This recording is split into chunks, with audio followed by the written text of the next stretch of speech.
Apa gunanya patung Yesus di puncak gunung? Ya, patung Yesus yang segede gaban di puncak gunung, ya, begitu sajalah ya. Saya Pendeta Henry Tandianta, Master of Bibliology Studies. Saya dikirimi sebuah video, Pak Pendeta HTD, ini ada peresmian patung Yesus katanya tertinggi di dunia, 60 meter patungnya. Katanya, ya ini memang luar biasa ya. Patung Yesus tertinggi di dunia ada di Danau Toba, ya, pinggir Danau Toba lah, katanya seperti itu. Apa tuh si Bea-Bea atau apa begitulah ya, ya. Patung Yesus tertinggi di dunia. Gunanya apa sih Pak patung Yesus? Ayo, ada yang tahu?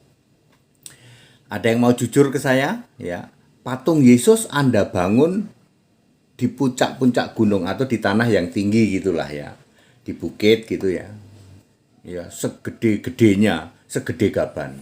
Di Brasil ada, di Indonesia Timur itu daerah mana, NTT itu juga ada ya. Lah ini di Sumatera juga ada, katanya tertinggi di dunia. Hayo, Anda yang membangun patung Yesus, gunanya apa? Anda bikin di situ. Anda tahu?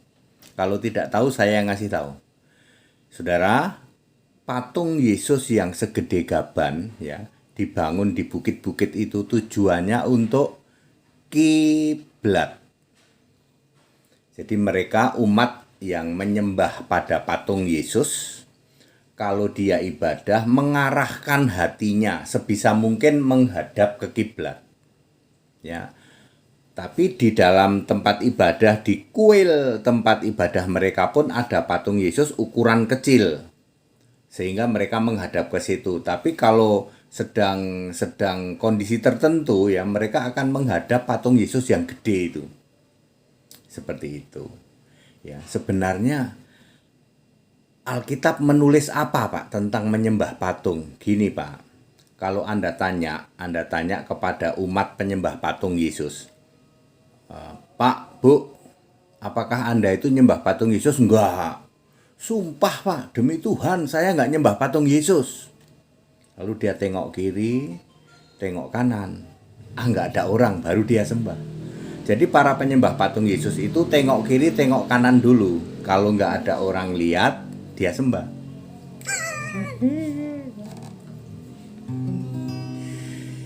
Ya,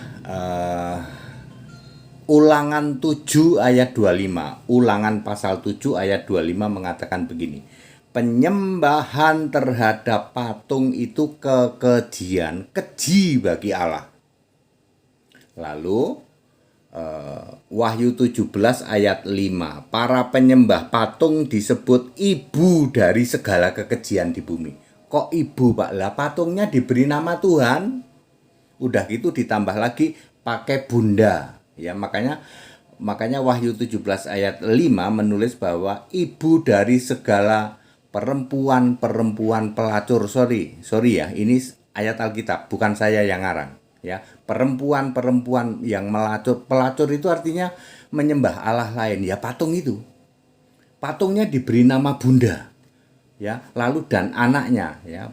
Ibu dari segala perempuan-perempuan pelacur dan kekejian di bumi.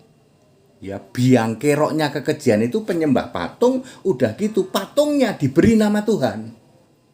Tuhan Yesus maksudnya.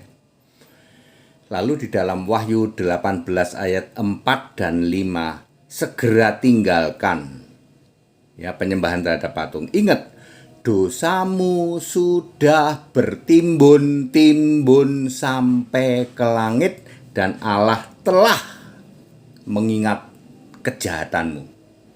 Anda akan jadi keraknya neraka. Itu dia ayat itu, Wahyu 18 ayat 5. Para penyembah patung, bukan HTD yang ngomong, ayat Alkitab yang ngomong, kamu disebut ibu biang kerok dari segala kekejian dan kamu akan jadi keraknya neraka. Ya.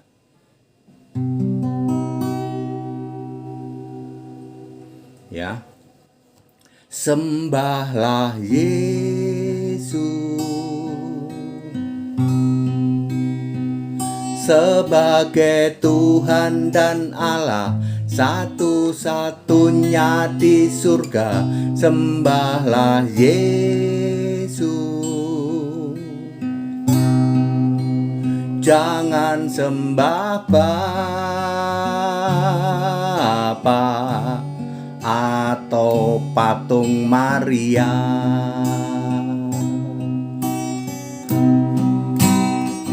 Sembah Yesus, kita akan dipastikan masuk surga, hidup kekal selamanya. Penyembah Bapa, penyembah patung Yesus dan Maria, kamu pasti keraknya neraka. Ini ayat Alkitab ya, bukan HTD yang ngomong. Anda tidak bisa bantah. Anda boleh baca Wahyu 17 ayat 5, Wahyu 18 ayat 5, Ulangan 7 ayat 25. Ternyata penyembahan patung itu kekejian. Jadi buat apa itu, Pak? Bikin patung segede gaban. Gaban itu apa ya? Gaban itu tokoh kartun, orangnya besar ya. Segede gaban. Untuk apa? Untuk kiblat. Kalau Anda belum tahu, itu untuk kiblat ya. Kiblat dari para umat penyembah patung. Patung itu yang umum adalah patung Maria, bundanya Yesus, dan patung dari Yesus, patung Tuhan. Makanya disebut Biangke Roh, ibu dari segala kekejian. Wahyu 17 ayat 5. Ya, Anda punya hak untuk menyembah patung, silahkan. Tapi saya ngasih tahu aja nih. Ya, ingat, jadi keraknya neraka. Haleluya. Amin.